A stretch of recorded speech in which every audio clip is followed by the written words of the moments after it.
자비롭고 은혜로우시며 노하기를 더디하시는 여호와 하나님은 언약 준수에 실패했던 이스라엘 백성들을 불쌍히 여기사 은혜를 베풀어 주셨습니다. 인자와 진실, 헤세드와 에메트를 이스라엘 백성들에게 나타내 주시고자 한 것이죠. 그래서 다시 이스라엘 백성들과 언약을 세우시고자 하셨습니다. 이에 모세는 너무나도 기쁜 마음으로 하나님의 은혜에 너무나도 감격하여서 아침 일찍 일어나 이전 것과 같은 돌판을 깎아 만들어 여호와의 산에 올라가게 되었습니다. 정말이지 자격 없는 이스라엘 백성들에게 베풀어주는 하나님의 언약이었기 때문에 감격 속에서 이 돌판을 들고 올라갈 수 있었던 것이죠. 그래서 하나님은 오늘 본문을 보면 두 번째 언약식, 실패했던 언약을 다시 한번 회복시키시는 두 번째 언약식을 이루어 가십니다. 오늘 본문을 상고하면서 오늘 본문의 구속사점 메시지를 나누며 은혜를 여러분들과 나누고자 합니다. 우리 10절 말씀, 본문 10절 말씀을 다 같이 한번 읽어보도록 하겠습니다. 시작. 여호와께서 이르시되 보라 내가 언약을 세우나니 곧 내가 아직 온 땅 아무 국민에게도 행하지 아니한 이적을 너희 전체 백성 앞에 행할 것이라. 내가 머무는 나라 백성이 다 여호와의 행하심을 보리니 내가 너를 위하여 행할 일이 두려운 것임이라. 아멘. 하나님은 다시 언약을 세우실 것을 말씀하십니다. 그래서 이스라엘 백성들에게 놀라운 이적을 베풀어 주실 것임을 예고하셨습니다. 어떤 이적일까요? 이스라엘 백성들이 광야 행진 가운데 그들을 먹이시고 입히시고 그들을 돌보시는 그런 이적, 그런 것도 포함될 것입니다. 그러나 문맥을 볼 때 지금 하나님께서 말씀하시는 이 이적은 가나안 땅을 하나님의 능력으로 정복시킬 수 있도록 이적을 베풀어 주겠다라고 하는 말씀입니다. 여러분, 이스라엘 백성들이 가나안 땅을 정복할 때, 이 약속의 땅 가나안 땅을 정복할 때 그들은 전투력으로 가나안 땅을 정복한 적이 없습니다. 하나님의 이적으로 정복되는 것입니다. 여리고성을 어떻게 정복했습니까? 그들의 전투력으로 했습니까? 아니죠. 그냥 하나님의 말씀대로 성을 7번 돌고 큰 소리로 외칠 뿐이었습니다. 그때 난공불락인 여리고성은 무너졌죠. 다윗이 골리앗을 물리칠 때 창과 칼로 골리앗을 물리쳤습니까? 아니죠. 물맷돌 하나입니다. 그것은 평소에 물맷돌 연습을 잘했던 다윗의 능력이 아니라 하나님의 도우심의 결과인 것입니다. 전쟁은 하나님께 속한 것입니다. 이스라엘 백성들은 하나님 말씀에 순종하면 전쟁에 승리했고 순종하지 않을 때 그들은 비참하게 패배했었습니다. 기억하십시오. 하나님의 언약 백성은 세상과 불신 세상과 싸울 때, 내 안의 죄와 싸울 때 나의 힘과 나의 능력과 나의 의지와 나의 번뜩이는 지혜로 승리하지 않습니다. 여러분, 우리는 결코 나의 어떠함으로 죄와 싸워 승리할 수 없어요. 세상과 싸워 승리할 수 없습니다. 유혹과 싸워 승리할 수 없습니다. 기도와 말씀입니다. 하나님께 기도하고 하나님의 도우심을 구하고 또 말씀의 순종함을 통해서 우리는 승리를 얻어낼 수 있는 것입니다. 이러한 이적으로 하여금 이스라엘 백성들뿐만 아니라 이방의 모든 백성들까지도 두려워하게 만들겠다라고 하나님은 말씀하고 계십니다. 경외의 마음을 갖도록 만들겠다고 하시는 것이죠. 사실 이것이 하나님께서 이스라엘 백성들을 선택하시고 출애굽하시는 이유인 것입니다. 하나님께서 처음 모세를 부르실 때 이렇게 말씀하셨습니다. 여러분 주보를 보십시오. 출애굽기 9장 16절 함께 다 같이 한번 읽어보도록 하겠습니다. 시작. 내가 너를 세웠음은 나의 능력을 내게 보이고 내 이름이 온 천하에 전파되게 하려 하였음이니라. 아멘. 여러분 이것입니다. 언약 백성들이 하나님의 능력으로 말미암아서 그 하나님의 능력을 나타내고 그 능력을 나타냄으로 말미암아 온 세상 사람들이 하나님의 이름을 높이고 하나님을 찬송하게 만드시고자 하나님은 이적을 베풀어 주시는 겁니다. 그래서 우리 또한 마찬가지입니다. 우리는 세상 속에서 기독교라고 하는 사람들이 모여서 힘을 만들어 정치적인 힘을 만들어서 우리의 능력을 과시하고 우리의 어떤 힘을 나타내는 것이 아니라 우리는 세상에 의해서 고통받고 세상에 의해서 밟히지만 말씀과 기도의 삶을 살다 보면 결국에는 승리하게 되는 것을 세상 앞에 나타내 보여야 하는 것입니다. 그럼 세상이 이상하게 볼 것입니다. 아니 저 사람들은 밟히는데 저 사람들은 저렇게 핍박을 당하는데, 저 사람들은 저렇게 세상 힘에 의해서 눌림을 당하는데 어찌 죽지 아니하고 저렇게 살아나서 능력을 나타내는가? 하나님이 살아계시는구나. 이것을 통해서 하나님의 이름이 높아져야 되는 것입니다. 여러분, 결코 우리는 물리적인 힘을 갖추어서는, 물론 때로는 우리가 물리적인 힘이 필요하니까요, 하지만 그걸 우리가 추구해서는 안 된다라는 것입니다.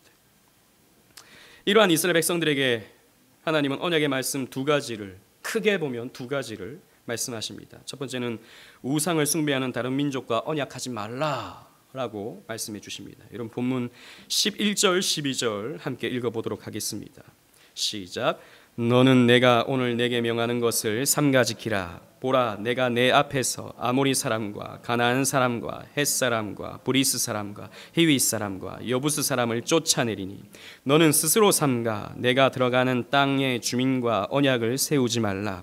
그것이 너희에게 올무가 될까 하노라. 아멘. 하나님은 다른 민족과 언약을 맺지 말라고 하셨는데 왜 이런 말씀을 하셨겠습니까? 여러분, 근동사회에서 언약이라고 하는 것, 베리트라고 하는 것은 언제나 종주와 봉신 간의 관계를 설명해 주는 단어였습니다. 즉 종주국, 제후국이 이제 그 신하국을 보살펴주고 다스려주는 것입니다. 그러면 이 봉신, 이 신하국은 이 제후국에게 공물을 바치는 것이죠. 이러한 관계가 베리트, 언약의 관계였습니다. 하나님은 그런 언약을 맺지 말라라고 말씀하셨습니다. 왜냐하면 이스라엘의 종주는, 이스라엘을 다스리시는 분은 하나님이시다라는 것이죠. 결코 다른 힘 있는 존재가 되어서는 안 된다. 너희들이 가장 의지하고 너희들이 가장 바라볼 수 있는 대상은 하나님이어야 한다. 다른 어떤 힘 있는 존재가 되어서는 안 된다라고 하나님께서 말씀하고 있는 것이죠. 그러나 더 근본적인 이유는 이 가나안 땅의 족속들은 우상 숭배하는 족속이었기 때문입니다. 여러분, 본문 13절 14절 말씀을 보십시오. 본문 13절 14절 제가 읽겠습니다. 너희는 도리어 그들의 제단을 헐고 그들의 주상을 깨뜨리고 그들의 아세라상을 찍을지어다. 너는 다른 신에게 절하지 말마. 이는 여호와는 질투라 이름하는 질투의 하나님임이니라 라고 하나님 말씀하셨습니다. 정통적으로 이 가나안 땅은 풍요를 상징하는 바알신, 사람을 부유하게 만들어주는 바알신을 숭배하고 있었고, 또 다산을 상징하는 애 많이 낳도록 도와주는 아세라 여신을 숭배했던 땅이었습니다. 따라서 그들과 언약을 맺어서 공존하게 되면 이런 우상 숭배에 너희들은 쉽게 빠질 수 있게 된다. 따라서 너희들은 그들과 언약을 맺지 말라라고 말씀하셨습니다. 여러분, 죄성을 가지고 있는 우리는, 죄성을 가지고 있는 인간은 언제나 우상을 보면 매력적으로 느낍니다. 언제나 그렇습니다. 그래서 우상은 가능하면 우리 가까이에 있어서는 안 됩니다. 가능하면 멀리 있어야 됩니다. 왜냐하면 보면 우리는 거기에 대한 흠모의 마음이 생기기 때문입니다. 우상이 그런 것입니다. 하나님은 자신의 거룩한 성호를 질투의 하나님이라고 계시하십니다. 나는 질투라 이름하는 하나님이다. 여러분, 하나님의 그 거룩한 이름이 어떻게 질투이겠습니까? 그런데 하나님의 이름은 질투입니다. 절대 우상 숭배에 빠져서는 안 된다. 여러분, 질투라는 것은 지난번에도 말씀을 드렸지만 항상 부정적으로 사용되는 단어이기도 하지만 긍정적으로 본다면 사랑하는 대상에게 가지는 자연스러운 마음입니다. 사랑의 배타성을 갖는다고 했잖아요. 그래서 제임스 패커라는 신학자는 하나님의 이 질투를 지극히 소중한 것을 지키려는 칭송받을 열심, 지극히 소중한 것을 빼앗기지 않으려는, 가장 귀한 것을 간직하려는 그 열심이 질투다, 이렇게 표현했습니다. 그래서 질투는 굉장히 긍정적인 의미도 있는 것이죠. 그래서 하나님의 이름은 질투다. 다른 우상을 나는 허용하지 않는다. 너희들이 다른 우상 앞에 흠모의 마음을 갖는 것 나는 원하지 않는다 라고 하나님께서 말씀하시는 것이죠. 하나님의 이스라엘을 향한 사랑의 마음인 것입니다. 무엇보다 이스라엘 백성들이 금송아지로 우상 숭배를 한 직후 이 말씀을 주신 거예요. 그래서 하나님이 가장 싫어하는 것이 우상 숭배임을 다시 한번 가르쳐 주고 계시는 것입니다. 그래서 너희들이 가나안 땅에 들어가면 그 주상들을 깨뜨려라. 그 아세라상을 찍어버려라. 없애버려라. 눈앞에 보이지 않게 해라. 하나님 말씀하시는 것이죠. 하지만 이러한 말씀을 오해한 사람들은 중세에 이교도들을 무참히 죽이기도 했습니다. 우상숭배하는 이교도들을 무참히 십자군 원정을 떠나서 수많은 사람들을 살육하기도 했죠. 여러분 예전에 그런 뉴스 보신 적이 있었습니까? 절간에 기독교인이 들어가서 절간에 그 불상의 목을 베어버리는 그런 일들이 있었죠. 그리고 예전에 학교에 당군상 이런 것들이 세워지게 될 때 이것도 우상이라 해서 목을 잘라버리는 그런 일도 있었어요. 거기에다가 항상 빨간 락화로 예수 천당 불신지요 이렇게 적어놓고 십자가를 막 그려놓고 이렇게 온 뉴스들 뭐 여러분 보신 적이 있을런지 모르겠습니다. 예전에 또 인터콥이라고 하는 선교단체에서는 서울의 저 봉은사를 정복하겠다고 이제 땅 밟기를 한다고 그 앞에서 왔다 갔다 하고 막 기도하고 막 했었던 적이 있었죠. 이런 게 바로 여러분 오늘 말씀을 오해하면 그런 결과를 낳게 됩니다. 무슨 말이냐면 이 말씀은 구약 시대에 특별한 사명을 받은 신정국가 이스라엘 백성에게 주신 말씀이에요. 신정국가 이스라엘의 사명은 그리스도의 이 땅에 오심으로 말미암아 성취되었고 완성된 것입니다. 여러분 이 나라 대한민국은 신정국가가 아니에요. 다원화되어 있는 사회예요. 이 사회에서 우리가 그 절간에 들어가서 목을 베고 빨간 락화로 십자가 그리고 이렇게 하면 우리는 고립을 자초하게 되는 겁니다. 고립을 자초하게 될 뿐만 아니라 전도의 길이 막혀지게 되는 겁니다. 하나님은 그런 방식으로 우리를 이 땅에서 살라고 말씀하지 않아요. 우리는 이 말씀을 어떻게 우리에게 적용해야 하냐면 우리 안에 있는 우상들을 제거해야 한다라는 것입니다. 여러분 교회는 이 거룩한 우리 교회는 언제든지 우상 숭배의 위험이 있다는 걸 여러분 기억하셔야 됩니다. 교회는 언제나 숫자적인 성장에 대한 우상 성장이 곧 우상이 돼버리는 거죠. 지상 목표가 돼버리는 것이죠. 여러분 그게 아니죠. 교회의 목표는 하나님의 영광이어야 하는데 우리의 영광, 이 공동체의 영광이 돼버리는 것입니다. 그래서 이만큼 우리가 성장했다라고 하는 것이 우상이 될 수 있습니다. 언제나 교회는 사람의 명예를 높여주는 사람의 명예를 우상화 시켜버리는 우에 빠지게 만들죠. 또 사람의 감정을 자극시키는 인본주의적 예배를 통해서 사람들을 우상 숭배하게 만들 수 있습니다. 교회 안에 우상들이 많습니다, 여러분. 교회 안에. 그래서 우리는 늘 이런 우상들을 개혁해 나가야 하는 것이죠. 뿐만 아니라 우리 가정 안에 우상이 있습니다. 우리 개인 안에 우상이 있습니다. 우리 안에 있는 득실득실한 우상들, 하나님보다 더 앞서는 그 어떤 것들 다 우상입니다. 여러분. 하나님보다 더 귀하게 여겨지는 그 어떤 것들 우상입니다. 어떤 일이 있는데 그것을 이루기 위해서는 언제든지 예배도 내려놓을 수 있는, 언제든지 하나님은 뒷전이 되어버린다면 그 우상인 것입니다. 우리 안에 우상들이 많습니다. 그 우상들을 제거하라! 하나님의 말씀인 것입니다. 두 번째는 세 가지 절기를 지켜라 라는 말씀을 주십니다. 우리 본문 18절 말씀 함께 읽어보도록 하겠습니다. 본문 18절입니다. 시작. 너는 무교절을 지키되 내가 내게 명령한 대로 아비벌 그 절기에 이래 동안 무교병을 먹으라. 이는 내가 아비벌에 애굽에서 나왔음이니라. 아멘. 여러분 무교절은 6월절 이후 7일간 지키는 절기입니다. 이 기간에 무교병, 즉 누룩을 넣지 않은 딱딱한 빵을 먹는다 하여 무교절로 부르는데 성경에서 많은 경우에 이 6월절과 무교절이 동일시돼요. 그래서 이 절기는 우리가 잘 아는 대로 애굽에서 이스라엘 백성들이 종되었을 때 어린 양의 희생으로 얻은 그 피로 말미암아 얻은 구원을 기념하는 절기입니다. 그리고 본문 22절 말씀도 보십시오. 본문 22절 말씀 함께 읽겠습니다. 시작. 77절 곧 맥추의 초실절을 지키고 새 말에는 수장절을 지키라. 아멘. 77절은 6월절 이후로 7일이 7번 지난 날, 그러니까 77에 49니까 그 다음 날 50일째 되는 날을 가리키는데요. 이 날을 50일째 되는 날이라 하여 오순절이라고 부르기도 하고, 이 보리 추수의 첫 열매를 하나님께 바친다 하여 맥추절이라고 부르기도 하는 날입니다. 그래서 첫 열매를 주신, 우리의 삶에 하나님께서 첫 열매를 주신 하나님께 감사의 예배를 드리는 날이 맥추절, 초실절이 되는 것이죠.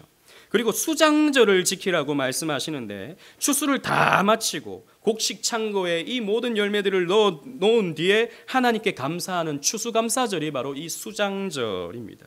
이 절기 기간 동안에는요, 광야에서 우리는 얼마나 고생을 하였던가, 하나님께서 광야에서 우리를 어떻게 지키셨던가, 그 지키신 하나님이 우리를 또 한 해 동안 돌보셨다라고 하면서 감사하는 절기를 지키는데, 그래서 광야에서 초막 생활을 했던 것을 기념하고자 초막을 짓고 거기서 7일 동안 지냈어요. 그래서 초막절이라고 부르기도 합니다. 여러분, 이러한 절기, 무교절, 초실절, 수장절, 이 세 가지가 이스라엘의 3대 절기예요. 이때는 모든 일을 내려놓고 예루살렘으로 와서 성막이 있는 곳으로 모여서 하나님께 제사를 올려드려야 했던 것입니다. 하나님은 그것을 강조하셔요. 사실 이 절기는요, 출애굽기 23장 첫 번째 언약이 세워질 때도 말씀하셨던 거예요. 다시 하나님께서 말씀하시는 것입니다. 그런데 왜 하나님께서 이런 절기를 지키라고 말씀하시냐 하면 그 이유가 있는데, 첫 번째는 모두가 한 시간 한 장소에 한 목적으로 모여서 모임을 통해 얻을 수 있는 영적 유익이 있었기 때문입니다. 여러분, 기독교 신앙은 자주 말씀드리지만 홀로 세워지는 것이 아닙니다. 함께 세워지는 것이죠. 절기가 되면 전국 각지에서 출발하여 이동하는 순례자들이 함께 이동을 합니다. 이동할 때 그냥 이동하지 않아요. 시편을 찬송합니다. 그리고 성경을 암송합니다. 그리고 함께 성소에서 번제와 화목제를 하나님께 올려드리게 되는 거예요. 그래서 함께 신앙생활을 이루어가는 것입니다. 여러분, 우리는 주일마다, 그러니까 일주일에 52주가 있다면 1년 가운데 52주는 모여서 예배를 드리죠. 이스라엘 백성들은 이 세 절기, 안식일은 사실 그때 당시에는 이렇게 모여서 하진 않았으니까, 구약 시대에는 이 절기를 중심으로 모였거든요.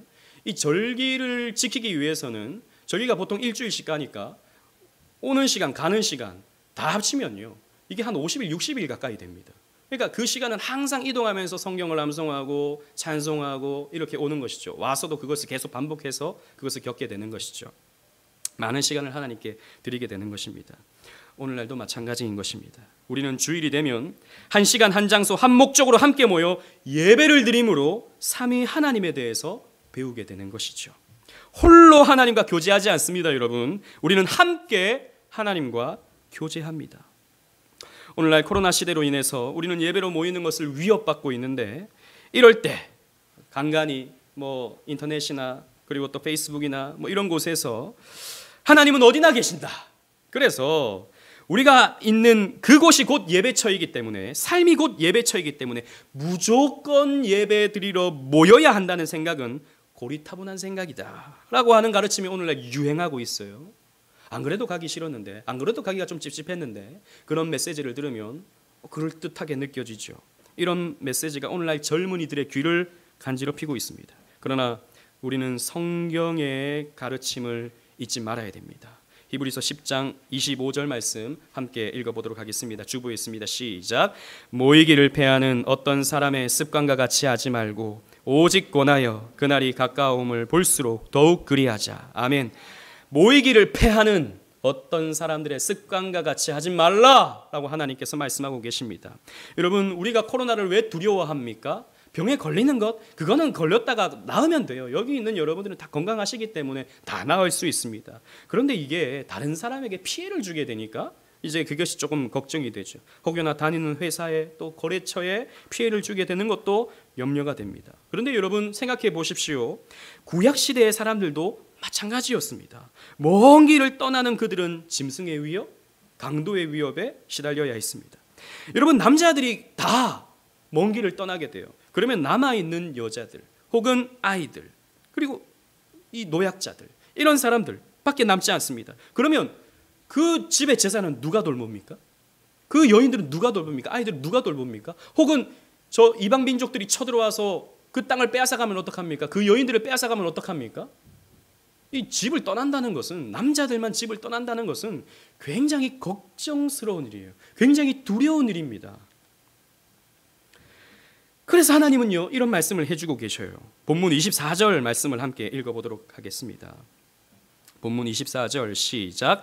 내가 이방 나라들을 내 앞에서 쫓아내고 내 지경을 넓히리니 내가 매년 3번씩 여호와 내 하나님을 뵈려고 올 때에 아무도 내 땅을 탐내지 못하리라. 아멘. 그런 걱정하지 마라.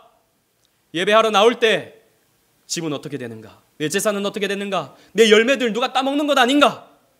내 사랑하는 아내 누가 빼앗아 가는 것은 아닌가? 고대 시대에 그런 일들은 흔했거든요. 그런 거 걱정하지 마라. 내가 지켜준다. 예배하러 나오는 너희들 내가 지켜준다. 하나님께서 말씀하고 계시는 것입니다. 이러면 목사님 교회에서 전혀 많이 듣던데요. 그렇게 또 생각이 들 수 있죠. 아, 지켜주신다 그러는데 예배에서 제일 많이 되는 것 같던데요. 여러분 걱정하지 마십시오. 전염된다 하더라도 하나님은 또 그 과정을 선하게 사용하셔서 우리의 성화의 밑바탕이 되게 하실 것입니다. 우리는 그것을 바라보게 되는 것입니다. 둘째로 왜 하나님께서 이런 절기를 지키라고 말씀하시는가? 그리스도에 대해서 배우라는 것입니다. 유월절은요, 우리가 잘 알다시피 우리의 희생제물이 되시는 예수 그리스도, 우리의 유월절 어린 양 되시는 예수 그리스도를 가르쳐주는 절기입니다. 또 초실절은 첫 열매를 하나님께 드린다 그랬잖아요. 우리의 첫 열매 되시는, 부활의 첫 열매 되시는 예수 그리스도를 가르쳐주는 절기입니다. 수장절은요, 곡식을 모으는 절기잖아요. 예수님께서 성령을 보내셔서, 당신의 영이신 성령을 보내셔서 이 땅에 추수합니다. 이 땅을 추수합니다. 그래서 교회를 모으신다라는 것이죠. 그래서 이 모든 절기들은 예수 그리스도의 사역을 상징합니다. 따라서 이 구약의 절기들은 예수 그리스도를 예언하는 절기인데, 그래서 예수 그리스도가 이 땅에 오셔서 그 모든 사역을 성취해 주셨기 때문에 우리는 더 이상 이 구약의 절기들을 지키지 않게 되는 거예요. 왜? 예언이기 때문에, 예언이 성취되었기 때문에 우리는 더 이상 그 의미만 기억할 뿐이지 행위로서 이것을 배우지 않아도 되는 것입니다. 우리는 다만 이 정신과 의미를 우리의 예배 속에 담는 것이죠. 이렇게 두 가지를 하나님께서 말씀하시고 다시 한번 10가지의 언약의 말씀 10계명을 주십니다. 28절 말씀 함께 또 읽어보도록 하겠습니다. 시작. 모세가 여호와와 함께 40일 40야를 거기 있으면서 떡도 먹지 아니하였고 물도 마시지 아니하였으며 여호와께서는 언약의 말씀 곧 10계명을 그 판들에 기록하셨더라. 아멘. 하나님께서 이 모세와 함께 있으면서 많은 말씀을 해주셨습니다. 이때 모세는 떡도 먹지 않았어요. 물도 마시지 않았습니다. 40일 금식했습니다. 여러분 대단하죠? 40일 동안 금식한다는 것. 밥을 먹지 않는 것만 해도 대단한데 물도 마시지 않았어요. 이건 사실 죽는 거나 다름없습니다. 그럼에도 불구하고 모세는 하나님의 말씀을 받는 데 있어서 최선을 다했어요. 그만큼 자신의 힘은 다 내려놓고 하나님 말씀에 집중했음을 표현하고 있는 것입니다. 이 가운데 하나님은 10가지 말씀을 이전과 똑같이 주셨습니다. 이전에 들었던 말씀이죠. 이전에 받았던 십계명 말씀입니다. 그러나 모세는 이 언약을 다시 세울 수 있음에 감격했습니다. 이 말씀을 다시 받을 수 있음에 감사했습니다. 다 아는 말씀이지만, 이미 다 배웠던 말씀이지만 귀하고 간절하게 이 말씀을 받았습니다. 그때 모세가 어떻게 됐습니까? 그의 얼굴에 빛이 났습니다. 29절 말씀을 함께 읽어보도록 하겠습니다. 29절입니다. 시작. 모세가 그 증거의 두 판을 모세의 손에 들고 시내산에서 내려오니 그 산에서 내려올 때 모세는 자기가 여호와와 말하였으므로 말미암아 얼굴 피부에 광채가 나나 깨닫지 못하였더라. 아멘. 모세가 산에서 내려오는데 그 얼굴 피부에서 광채가 났다라고 기록하고 있습니다. 여러분 여기서 광채에 해당하는 히브리 단어는요 카란이라는 말인데, 이 말은요 빛이라는 뜻도 있고요, 그리고 뿔이라는 뜻도 있습니다. 뿔, 콘, 뿔.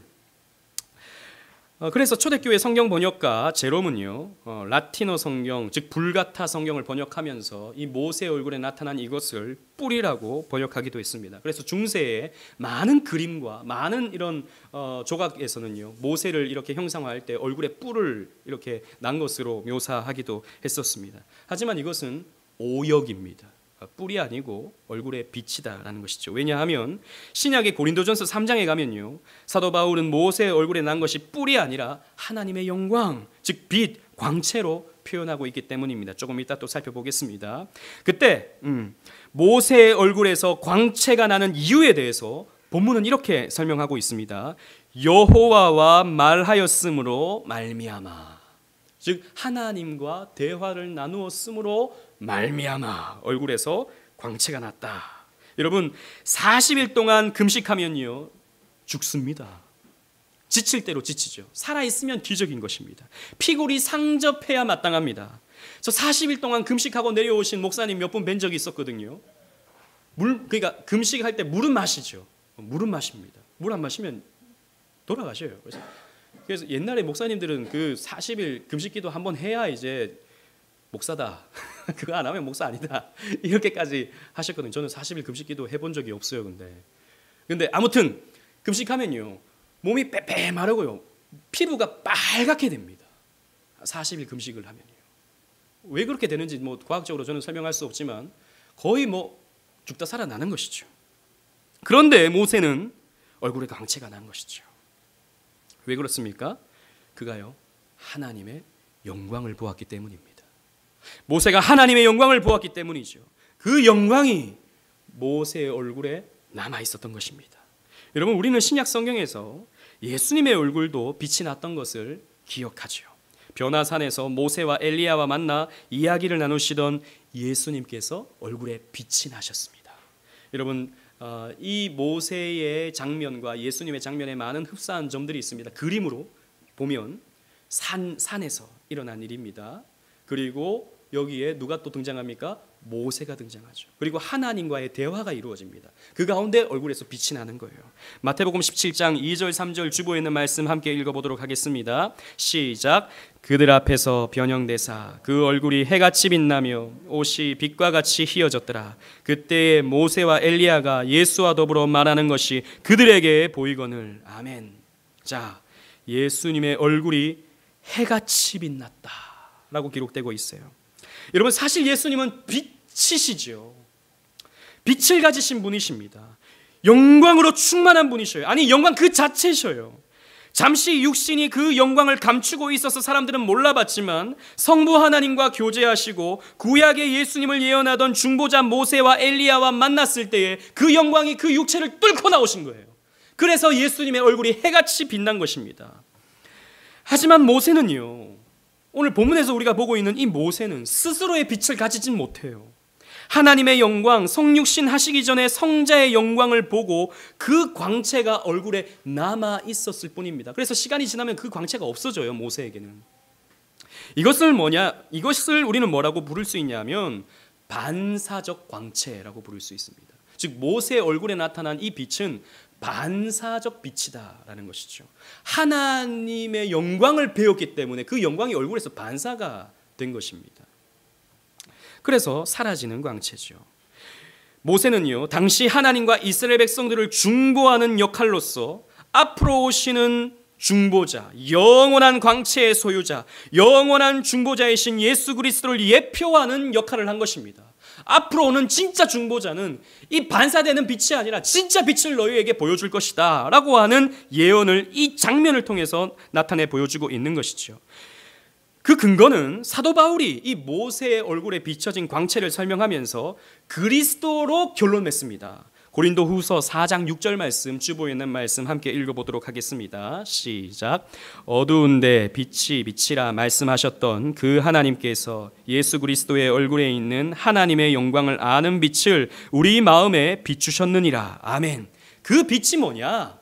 그 모세의 얼굴에 나타났던 그 빛이 뭐냐? 하나님의 영광인데 그 하나님의 영광이 예수를 통해서 나타났다.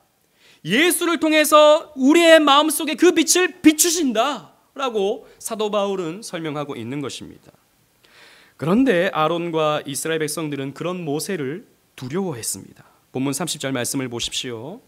아론과 온 이스라엘 자손이 모세를 볼 때에 모세의 얼굴 피부에 광채가 남을 보고 그에게 가까이 하기를 두려워하였더니 그 신비한 광채, 그 영광스러운 빛에 아론과 이스라엘 백성들은 두려웠습니다. 이 두려움은 어떤 두려움이겠습니까? 경외감이죠.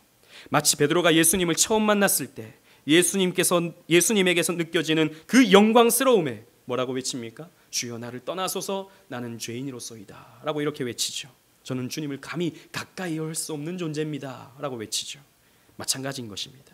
아더 핑크라는 성경학자는 본문을 설명하면서 하나님의 거룩하심이 자신들의 양심과 속을 꿰뚫어 본다는 것을 느꼈기 때문에 두려워했다. 자신들이 이 들은 언약 말씀을 하나도 실행치 못할 것임을 알았기 때문에 두려워했다. 자신이 죄가 있다는 것을 알았다는 것이죠. 자신이 연약한 존재라는 것을 알았던 것이죠. 그래서 하나님의 그 영광의 빛이 비춰지게 될 때 이 백성들은 두려워했다라고 설명했습니다. 그래서 모세는 수건으로 그 얼굴을 가릴 수밖에 없었습니다. 수건으로. 사람들이 너무 두려워하니까. 33절에 보면 모세가 그들에게 말하기를 마치고 수건으로 자기 얼굴을 가렸더라. 수건으로 가렸다라고 기록하고 있어요. 사도 바울은 이 본문을 설명하면서 고린도 후서에서 이 사건에 대해 모세의 직분과 자신의 직분, 즉 사도의 직분을 비교하고 있습니다. 모세를 비하하는 것은 결코 아닙니다만 모세의 직분은 옛 언약, 즉 율법의 직분이다. 그리고 그 율법은 우리를 죄로 말미암아 정죄하고 죽이는 직분이다 라고 이렇게 설명하고 있어요.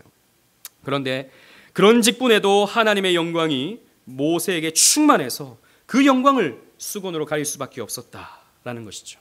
그렇게 옛 언약이고 또 율법이고 사람을 죽이는 그 모세의 역할에도 영광이 나타났는데 지금 우리가 받은 이 역할은 어떤 역할인가? 새 언약의 직분이다라는 것이죠. 그리고 영의 직분이다. 복음의 직분이다. 그리고 사람을 살리는 직분이다라는 것입니다. 그래서 모세의 직분에도 이렇게 영광이 충만했다면 우리의 직분은, 우리가 받은 이 직분은 오죽하겠는가? 라고 지금 말하고 있는 것입니다.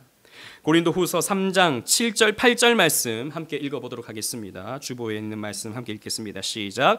돌에 써서 새긴 율법의 조문 직분도 영광이 있어 이스라엘 자손들은 모세의 얼굴에 없어질 영광 때문에도 그 얼굴을 주목하지 못하였거든 하물며 영의 직분을 더욱 영광이 있지 아니하겠느냐. 아멘. 하물며 그 모세의 얼굴에도 그 영광에 사람들이 주목하지 못할 정도로 두려움을 느꼈는데 우리가 받은 직분은 오죽하겠는가 이렇게 말하고 있는 것입니다. 그래서 우리는 이제 그 주 안에서 수건이 벗겨질 때다라고 말하고 있어요. 이제는 본유적인 빛을 가지신 그 예수 그리스도의 빛을 우리는 직접 보고 직접 우리는 그 빛을 죄인은 받아 누릴 수 있는 존재가 되었다. 새 언약의 시대를 우리는 맞이하게 되었다라고 천명합니다. 고린도 후서 3장 18절 말씀 제가 읽어보겠습니다. 우리가 다 수건을 벗은 얼굴로 거울을 보는 것 같이 주의 영광을 보매 그와 같은 형상으로 변화하여 영광에서 영광에 이르니 곧 주의 영으로 말미암음이니라 라고 말씀하고 있습니다. 이제는 우리는 수건을 벗었다라는 것입니다. 이 구약 사람들은 그 죽이는 그 율법의 기능 때문에 두려워서 수건을 덮어놨지만 이제는 살리는 사도의 직분, 이 복음의 이 사명을 받은 우리는 그 수건을 벗기는 거예요. 그리고 우리는 무엇을 봅니까? 하나님의 영광을 보게 된다, 볼 수 있게 된다 라고 이렇게 말하고 있습니다. 여러분, 그리스도 안에서 주의 영광을 보며 얼굴이 변화한 인물이 성경에 또 등장하는데 그는 스데반입니다. 사도행전 6장 15절 말씀에 보면 공회 중에 앉은 사람들이 다 스데반을 주목하여 보니 그 얼굴이 천사의 얼굴과 같았더라 기록하고 있습니다. 천사의 얼굴같이 보였던 거죠. 주의 영광을 보았던 스데반의 얼굴이 천사의 얼굴과 같게 되었다라는 것입니다. 그래서 여러분, 우리는요 주의 영광을 사모해야 됩니다. 제가 3주째 반복하는 메시지입니다. 우리는 주의 영광을 볼 수 있어야 합니다.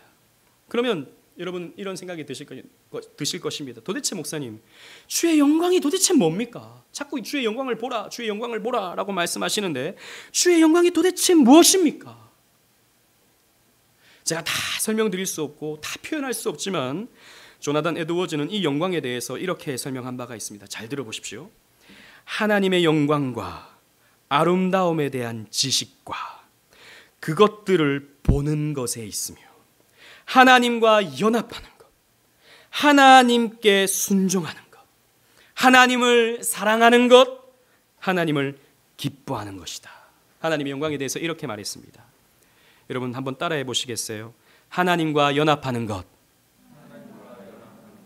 하나님께 순종하는 것, 하나님을 사랑하는 것, 하나님을 기뻐하는 것. 이렇게 될 수 있는 데는 하나님의 그 영광과 아름다움에 대한 지식을 우리가 가져야 된다. 이것을 가질 때 하나님과 연합되고 순응하고 사랑하고 기뻐할 수 있게 된다라고 말씀하고 있는 겁니다. 여러분, 이것입니다. 하나님 말씀을 들음을 통해서 하나님을 더 알고 싶어지는 거예요. 여러분 마음속에 이런 마음이 있습니까? 더 알고 싶은 마음, 하나님에 대해서 더 배우고 싶은 마음, 이런 마음이 있습니까? 하나님을 더 누리고 싶은 마음이 있습니까? 은혜를 체험하고 싶은, 그 은혜로 말미암아 내 마음이, 내 영혼이 진동하고자 하는 그런 마음이 여러분들에게 있습니까? 하나님에게 더 순종하고 싶은 마음이 있습니까? 지금 내 안에 있는 죄 때문에 순종하지 못하는데 하나님이 이 죄를 이기고 순종할 수 있는 마음을 주시옵소서라고 하는 그런 마음이 여러분들에게 있습니까? 하나님을 향한 사랑의 마음, 하나님께서 주시는 사랑으로 말미암아 감격하고 감사하는 그런 마음이 여러분들에게 솟아나기를 원하시고 계십니까? 그 마음을 여러분들이 가져야 되는 것입니다. 이 마음으로 우리가 충만하였을 때 우리는 하나님의 영광을 볼 수 있고, 그 영광을 볼 때 우리의 얼굴은 빛날 수 있는 거예요. 사랑하는 오직 은혜 교회 성도 여러분, 모세가 처음 시내산에서 언약을 맺을 때 그 얼굴에 빛이 났다는 기록이 없어요. 똑같은 말씀인데 사실 더 요약적으로 이 두 번째 언약식에서 하나님 말씀하고 계시는데, 그때도 분명히 말씀하셨는데 40일 동안 있었는데 모세 얼굴에 빛이 났다라는 표현이 없습니다. 그런데 왜 두 번째 언약을 맺을 때 그 얼굴에 빛이 났을까요? 궁금증이 생기는 것입니다. 좀 많은 또 책을 찾아봤는데요, 제가 나름 제 묵상 가운데 받은 은혜에 대해서 설명해 드리자면, 저는 그것이 은혜의 차이라고 생각합니다. 은혜의 차이. 물론 첫 언약식에도 은혜의 요소가 다분합니다. 그러나 두 번째 이 언약식은 은혜가 아니고는 설명할 방법이 없습니다. 왜냐? 실패했거든요. 죽어야 마땅하거든요. 다 전멸당해야 마땅한 그런 상황이었습니다. 그럼에도 불구하고 하나님은 다시 언약을 맺어주시는 거예요. 나는 너희의 하나님이 되겠다, 너희는 내 백성이 될 것이다, 하나님 말씀해 주시는 거예요. 그래서 두 번째 언약식은 은혜의 언약식입니다. 이 두 번째 언약식으로 말미암아 하나님은요, 홀로 이 언약을 신실히 시행할 것임을 다짐하십니다. 여러분, 첫 번째 언약식에는 이스라엘 백성들에게 물어요. 이거 다 너희들이 지켜 행하겠느냐? 묻습니다. 그때 다 지켜 행하겠다라고 외치죠. 그래서 핏부림을 통해서 그 언약의 맺어짐을 선언하죠. 그런데 두 번째 언약식에는 이것이 없습니다. 무엇이냐 하면, 두 번째 언약식에는 실행해야 할, 완전히 순종해야 할 의무가 우리에게서 사라지게 된 거예요. 여러분, 이 차이를 아시겠습니까? 처음에 아브라함과 하나님이 언약을 맺으실 때 여러분, 그 언약의 특징이 무엇이었습니까? 횃불 그 언약, 쪼갠 고기 사이로 하나님이 홀로 지나가시더라라고 하는 것이 어떤 의미를 담고 있었습니까? 아브라함에게 책임이 있습니까? 없다라는 것이죠. 그 책임은, 그 언약을 시행하시는 책임은 하나님에게 있다라는 것입니다. 그 언약을 편무 언약이라고 말하죠. 그래서 아브라함은 연약해도, 온전히 믿지 못해도, 순종하지 못해도 하나님은 홀로 그 언약을 완벽하게 시행해 나가시는 것입니다. 누구를 통해서? 아브라함을 통해서. 순종치 못하는 아브라함을 통해서 시행해 나가시는 거예요. 마찬가지로 이 두 번째 언약식에는 하나님의 이스라엘 백성들에게 의사를 묻지 않습니다. 하나님 홀로 이루어 가시겠다라고 하는 메시지가 되는 것이죠. 그래서 이 언약은 은혜의 언약이에요. 우리가 다 지켜내지 못해요. 우리는 10계명의 한 계명도 완벽하게 지켜낼 수 없는 존재예요. 그럼에도 불구하고 하나님은 우리에게 은혜를 베풀어 주시는 겁니다. 그래서 모세는 이 은혜의 가치를 알았어요. 모세는 이 은혜의 깊이를 알았어요. 그래서 더 이 계명이, 이 말씀이, 이 언약이 그에게는 달콤했던 것입니다. 그래서 하나님의 그 은혜로 말미암아 그 얼굴이 빛날 수 있었던 것이지요. 여러분, 그렇기 때문에 여러분 강권합니다. 말씀을 통해서, 정말 말씀을 통해서 여러분 은혜 받으려고 애를 쓰십시오. 여러분, 물론 은혜라고 하는 것은 우리가 애쓴다고 다 받아지는 것은 아닙니다. 그러나 나를 사랑하는 자들이 나의 사랑을 입으며 나를 간절히 찾는 자가 나를 만날 것이라 라고 하나님께서 말씀하셨어요. 이것은 또 하나님께서 우리에게 주신 은혜 받는 방법, 비결을 가르쳐 주신 것입니다. 교회에 오셔서 다른 것 하지 말려고, 다른 것 하려 하지 마시고, 뭐 하나님 앞에서 대단한 헌신하겠다고 여러분 다짐하지 마시고, 은혜 받기에 힘쓰십시오. 은혜 받기에 힘쓰십시오. 이 귀중한 시간 예배당에 나와 그냥 예배 시간을 때우려 하지 마시고 의무감으로 예배하려도 마시고 은혜를 사모하시고 은혜를 갈망하시기를 바랍니다. 하나님이 나를 얼마나 사랑하시는가에 집중하셔요. 오늘도 나를 부르신 하나님, 나를 얼마나 사랑하시고 이 연약하고 한 주간에도 하나님을 깡그리 잊어먹고 죄만 짓고 살아왔던 우리들에게 하나님께서 또 나에게 언약을 얼마나 신실히 베풀어 주시는가, 거기에 집중하십시오.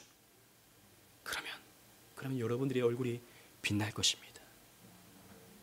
제가 한번 볼까요? 여러분 얼굴이 빛나는지. 왜 얼굴을 갑자기 이렇게 파묻습니까? 여러분들이 얼굴이 빛나기를 바랍니다. 저의 얼굴은 빛나고 있습니까? 대답하기가 좀 곤란하죠. 일부러 이 등도 제 밑에, 제 위에 이렇게 있는데 우리가 여기에 힘써야 되는 것입니다. 모세처럼 주의 영광을 내게 보이소서 라고 외쳤던 그 모세처럼 그 영광을 갈망하시기를 바랍니다. 우리 믿음의 선배 조나단 에드워즈가 말한 것처럼 하나님과 연합하는 것, 하나님께 순응하는 것, 하나님을 사랑하는 것, 하나님을 기뻐하는 것을 체험할 수 있기를 바랍니다. 그렇게 함으로 우리 성도 모두가 주의 은혜로 얼굴이 빛나게 되기를 축원합니다. 아멘.